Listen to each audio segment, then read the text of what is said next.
ایک تھی چمگادڑ۔ کسی جنگل میں پرندے اور جانور مل کر رہا کرتے تھے۔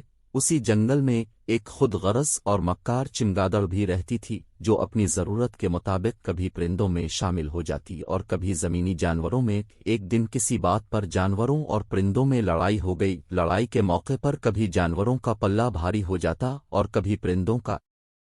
مکار چمگادڑ جب دیکھتی کہ جانوروں کا پلہ بھاری ہے تو وہ ان کے ساتھ مل جاتی اور کہتی، چونکہ میں بچے دیتی ہوں اور اپنے بچوں کو دودھ بھی پلاتی ہوں، اس لیے میں بھی جانور ہوں۔ اور پھر جب کبھی وہ پرندوں کا پلہ بھاری دیکھتی تو وہ پرندوں میں شامل ہو جاتی اور کہتی، چونکہ میں ہوا میں الفاڑتی ہوں اور میرے پر بھی ہیں، اس لیے میں تمہاری طرح کا ایک پرندہ ہوں۔ یوں مکار چمگادڑ کبھی آدیر تو کبھی الفادیر شامل ہوتی رہی۔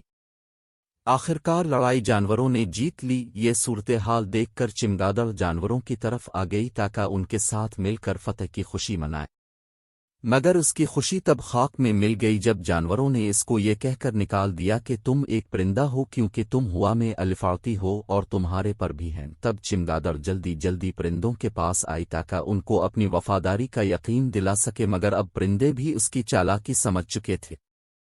انہوں نے بھی اس سے یہ کہہ کر اپنے گروہ سے نکال دیا کہ تم پرندہ نہیں ہو بلکہ ایک جانور ہو، کیونکہ تم بچے دیتی ہو اور اپنے بچوں کو دودھ بھی پلاتی ہو، اس لیے پرندوں میں تمہارے لیے کوئی جگہ نہیں۔ یہ صورتحال دیکھ کر وہ بہت شرمندہ ہوئی اور شرمندگی کے مارے جنگل ہی چھوڑ گئی۔ وہ دن اور آج کا دن چمگادڑ آج تک کبھی دن کی روشنی میں دنیا والوں کے سامنے نہیں آئی۔ وہ ہمیشہ اندھیرے کے وقت باہر آتی ہے تاکہ دنیا والوں سے نظریں بچا کر مزید شرمندہ نہ ہونا پڑے۔ عزیز دوستو، زندگی میں کبھی بھی منافقت اور چالاکی سے کام نہیں لینا چاہیے۔ جس کے ساتھ تعلق بناؤ پھر اس کے ساتھ خلوص اور وفاداری کا ثبوت دو، ورنہ لوگ چمگادڑ کہیں گے۔